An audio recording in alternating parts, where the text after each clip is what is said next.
خبر یہ ہے کہ بلوچستان میں کیڈٹ کالج اور پولیس لائنز پر حملے اور ان دونوں مقامات پر موجود جو لوگ ہیں ان کو یرغمال بنانے کی جناب کوشش کو ناکام بنا دیا گیا ہے۔ یہ مسلسل دہشت گردی کی وارداتیں ہیں جو کہ اپنی شدت اور نوعیت کے اعتبار سے ریاست پاکستان کے لیے بہت بڑا کنسرن بنتی چلی جا رہی ہیں، اور یہی وجہ ہے کہ اس پوائنٹ آف کنسرن کو ایڈریس کرنے کے لیے ریاست پاکستان اب کھل کر اپنے تمام دشمنوں کے سامنے آ کر کھڑی ہو گئی ہے۔ سیکورٹی فورسز نے خفیہ اطلاعات کی بنیاد پر بر وقت کارروائی کرتے ہوئے بلوچستان میں یہ جو فتنہ الخوارج ہے، یہ بات آپ یاد رکھیں کہ فتنہ الخوارج عمومی طور پر خیبر پختونخوا کے اندر ہی پائے جاتے تھے، لیکن اب چونکہ القاعدہ، ٹی ٹی پی اور بی ایل اے ان کے درمیان ایک اتحاد طے پا گیا ہے، یعنی یہ تینوں مل کر پاکستان کے خلاف دہشت گردی کی کارروائیاں کریں گے۔ لہٰذا اس بنیاد پر یہ جو ٹی ٹی پی ہے، چونکہ اس کا نیٹ ورک زیادہ بڑا ہے بی ایل اے کی نسبت، تو T T P be L اے کی ٹوٹتی کمر کو بچانے کے لیے جناب آ گئی ہے منظر عام پر، اور ٹی ٹی پی نے بی ایل اے کے ساتھ مل کر کیڈٹ کالج پر حملہ اور پولیس لائنز میں سیکورٹی فورسز کو یرغمال بنانے کی سازش کو رچایا تھا، اور اسی بنیاد پر سیکورٹی فورسز نے خفیہ اطلاعات کی بنیاد کے اوپر جناب کارروائی کی، جس کے نتیجے میں فتنہ الخوارج سے تعلق رکھنے والے 5 دہشت گردوں کو جہنم رسید کر دیا گیا۔ ایک دہشت گرد نے خودکش جیکٹ جو اس نے پہنی ہوئی تھی اس کو ایکسپلوڈ کر کے جناب وہ جہنم میں زیادہ جلدی پہنچ گیا۔ ادروائز قانون نافذ کرنے والے ادارے اس حملہ آور کو نہ صرف پکڑنا چاہتے تھے زندہ، بلکہ اس سے مزید معلومات حاصل کرنا چاہتے تھے۔ البتہ سیکورٹی فورسز نے دہشت گردوں کے قبضے سے اسلحہ اور گولہ بارود برآمد کر لیا ہے۔ اسی طرح بلوچستان سے ہی 14 مزدوروں کے بی ایل اے کی طرف سے اغوا کیے جانے کی خبر کی تصدیق ہو گئی ہے۔ نہ صرف یہ بلکہ افغانستان میں پاکستان کی طرف سے کی جانے والی سرجیکل سٹرائکس میں 80 دہشت گردوں کی ہلاکت کی بھی تصدیق ہو گئی ہے، اور خود ٹی ٹی پی نے سوشل میڈیا پر جاری اپنے ایک بیان میں ان حملوں کے دوران دہشت گردوں کی موت کی تصدیق کرتے ہوئے جناب افغان حکومت کے ان تمام دعووں کا پول کھول کے رکھ دیا ہے سرے بازار، یعنی سوشل میڈیا پر، یہ کہتے ہوئے کہ جناب ہمارے جو ساتھی، ٹی ٹی پی اپنے لوگوں کو دہشت گرد تو نہیں کہے گا، وہ تو ان کو ساتھی کہے گا، کہ جناب ہمارے جو ساتھی مارے گئے ہیں، ہم اپنے ان ساتھیوں کی موت کا بدلہ پاکستان سے لیں گے۔ اور افغان حکومت کیا کہتی ہے کہ جناب یہاں پر جو لوگ مارے گئے وہ بوڑھے تھے، عورتیں تھے اور بچے تھے، جبکہ حقیقت خود ٹی ٹی پی نے مانی ہے۔ اس کا مطلب یہ ہے کہ پاکستان کی طرف سے جو سرجیکل سٹرائکس کی گئی تھیں وہ نہ صرف مؤثر تھیں بلکہ پرسیشن کے مطابق کی گئی تھیں، یعنی نہایت درستگی کے ساتھ صرف دہشت گردوں کے ٹھکانوں کو ہی نشانہ بنایا گیا تھا۔ اس حوالے سے پاکستان کی طرف سے جو سرجیکل سٹرائکس کی گئی تھی ان کی تصاویر بھی منظر عام پر آ گئی ہیں، وہ کچھ تصاویر میں آپ کے ساتھ شیئر کرتا ہوں۔ بلوچستان میں ان دونوں واقعات کی تفصیلات بھی آپ کے ساتھ شیئر کرتا ہوں، اور پھر ممکنہ طور پر جو اقدامات مزید پاکستان لینے جا رہا ہے دہشت گردوں کی سرکوبی کے لیے، چاہے وہ بارڈر کے اس طرف ہیں چاہے وہ بارڈر کے اس طرف ہیں، اس کے اوپر بھی بات کرتے ہیں۔ لیکن اس سے پہلے بات کرتے ہیں الجزیرہ چینل کی، جس کی نشریات پر پاکستان میں پابندی عائد کر دی گئی ہے۔ یہ جو چینل ہے قطر کا الجزیرہ، اس پر پہلے بھی سعودی عربیہ، مصر، اردن، متحدہ عرب امارات، عراق، سوڈان اور کویت میں بھی پابندی عائد کی جا چکی ہے، یعنی مسلم دنیا کے جو بڑے ممالک ہیں، اکثر ممالک ہیں، ان میں اس چینل کی نشریات پر پابندی ہے، یعنی وہ یہ سمجھتے ہیں کہ الجزیرہ چینل کی جو نشریات ہیں وہ بائسڈ ہیں، وہ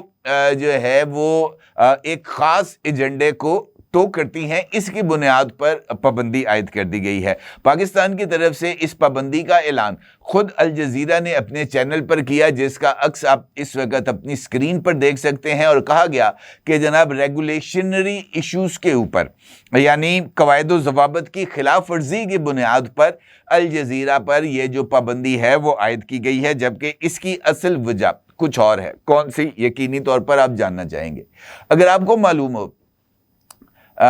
جب پاکستان نے اکتوبر کے اندر افغانستان پر اٹیک کیا تھا تو اس وقت جو پہلا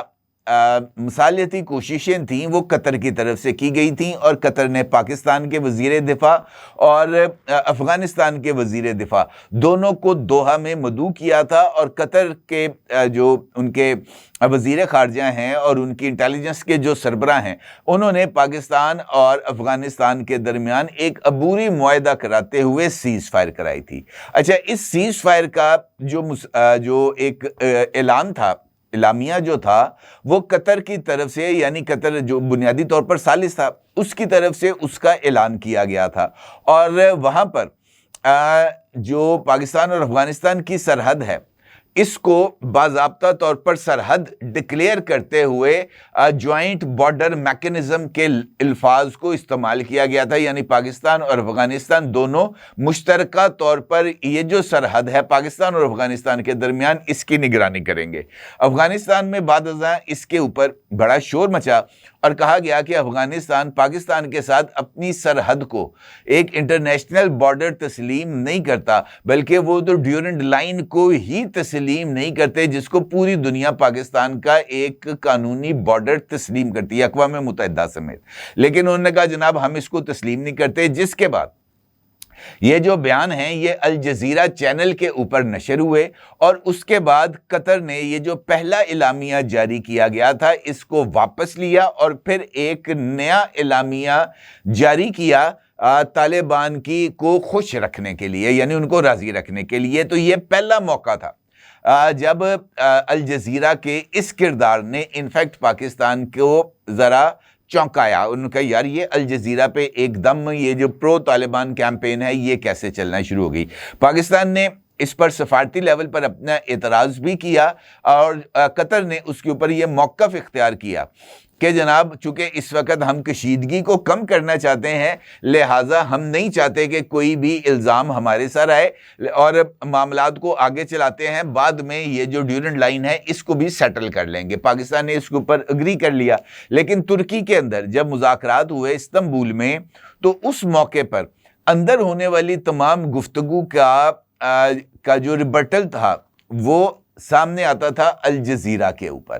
اور اس دوران جو بھی کارروائیاں افغانستان کی طرف سے پاکستان کے خلاف ہو رہی تھیں، میں یہ نہیں کہہ رہا کہ افغانستان کر رہا تھا، یعنی افغانستان کا جو ملیٹنٹ ونگ ہے،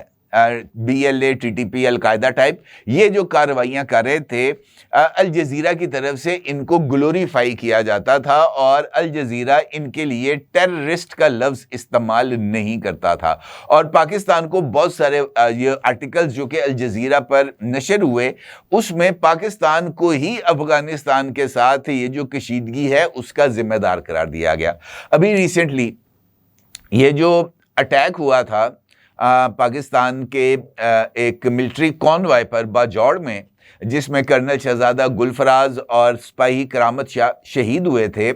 اس کے بارے میں جب الجزیرہ کی طرف سے رپورٹنگ کی گئی، اس کا عکس آپ اس وقت اپنی سکرین پر دیکھ سکتے ہیں۔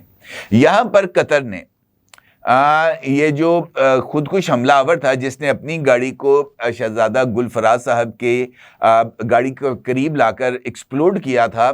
اس کے لیے ٹیررسٹ کا لفظ استعمال نہیں کیا، بلکہ الجزیرہ نے اس کے لیے فائٹر کا لفظ استعمال کیا، جنگجو کا لفظ استعمال کیا، جو کہ ایک ایسی تنظیم کے لیے جس کو اقوام متحدہ دہشت گرد قرار دے چکا ہے، جس کو سلامتی کونسل دہشت گرد قرار دے چکی ہے، جس کو امریکہ دہشت گرد قرار دے چکا ہے، جس کو پاکستان دہشت گرد قرار دے چکا ہے، ایسی تنظیم کے لیے جو لفظ ہے وہ عمومی طور پر ٹیررسٹ کا ہی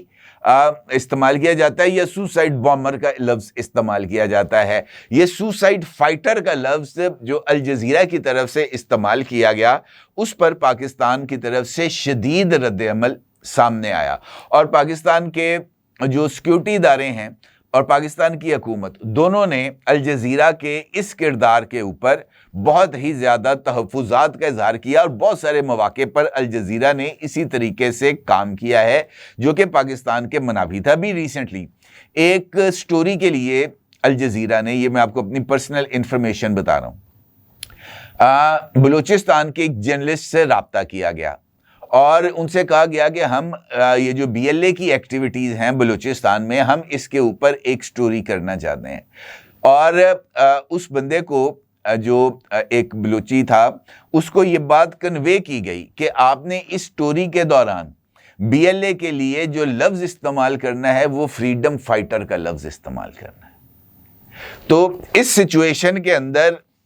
جو جہاں پر اب الجزیرہ چلا گیا, یہ ایک براڈر جگہ پر چلا گیا جہاں پر وہ آ کے براہ راست نیشنل انٹرسٹ کو ہٹ کر رہا تھا. اسی بنیاد پر جناب ان کے اوپر پابندی عائد کر دی گئی. مجھے لگتا ہے ایسے ہے کہ یہ پابندی ابھی برقرار رہے گی, اور چونکہ جو سیکیورٹی ہے اس وقت خاص طور پر خیبر پختونخوا بلوچستان میں اور دہشت گردی کے خلاف جو مہم پاکستان اس وقت شروع کر چکا ہے, اس کے اندر پاکستان کسی طرح کی دو عملی کو برداشت کرنے کی یا اس کو جو ہے نا ابزارب کرنے کی پاکستان کے اندر اب اتنی سخت نہیں ہے. پاکستان تو اب منہ توڑ جواب دینے کے اس پر آ چکا ہے لیول کے اوپر. اب اگر کسی طرف سے بھی پاکستان کے خلاف کسی طرح کی بھی کوئی کارروائی کی گئی تو پاکستان اس کا فوری اور ٹھوس جواب دے گا. یہی وجہ ہے کہ کل پاکستان کی طرف سے جب سرجیکل سٹرائکس کی گئیں تو میری چند سیکیورٹی جو عہدیداران ہیں ان کے ساتھ بات ہوئی, تو یہ بڑی کلیئرٹی کے ساتھ پیغام تھا کہ پاکستان میں ہونے والی دہشت گردی کی ہر کارروائی کا جواب اسلام آباد جو ہے وہ کابل میں دے گا. یعنی پاکستان میں ہونے والی دہشت گردی کا جو جواب ہے وہ افغانستان میں دیا جائے گا. تو یہ اس وقت ایک ریزالو ہے, اور پاکستان اگر کوئی یہ سمجھتا ہے کہ یہ ایک وقتی بال تھا, پاکستان نے جا کر سرجیکل سٹرائکس کر دی ہیں, یہ معاملہ رک جائے گا, ایسا نہیں ہے, یہ معاملہ نہیں رکے گا. یہ ویڈیو کے کچھ مناظر ہیں جو اس وقت آپ اپنی اسکرین پر دیکھ سکتے ہیں. یہ چمن کا ایریا ہے اور یہ پاک افغان بارڈر کی ایک ویڈیو ہے جو کہ افغان طالبان نے اپنے سوشل میڈیا اکاؤنٹس پر جاری کی ہے. یہ ایک بڑا ملٹری بلڈ اپ ہے جو پاک افغان بارڈر کے اوپر کیا جا رہا ہے, اور یہ جو ملٹری بلڈ اپ ہے اس کے ذریعے آنے والے دنوں کے اندر, گھنٹوں کے اندر پاکستان کے یہ جو بارڈر سیکیورٹی فورسز ہیں ان کے ساتھ ایک کلیش کو شروع کرنے کا پلان ہے. اور جیسے ہی یہ کلیش شروع ہوگا خیبر پختونخوا اور بلوچستان, یہاں پر یہ جو سلیپر سیلز ہیں دہشت گردوں کے یہ بھی ایکٹیو ہوں گے. یہ ایک پلان ہے افغانستان کا جس کو وہ ایگزیکیوٹ کرنے جا رہے ہیں, اور اس کی کچھ تفصیلات یہاں پر آلریڈی موجود ہیں. ادروائز ابھی کل ہی پاکستان کی طرف سے سٹرائک کی گئی ہو اور جناب جو دہشت گرد ہیں وہ فوری طور پر جناب یہ جو پشین ہے وہاں پر موجود کیڈٹ کالج اور پولیس لائنز پر قبضے کے لیے نکل پڑیں گے, ممکن نہیں ہے. یہ تمام چیزیں ایک پلاننگ کا حصہ ہیں جس کے تحت پاکستان کو انٹرنلی اور ایکسٹرنلی دونوں لیولز پر انگیج کرنے کی پلاننگ کی گئی ہے.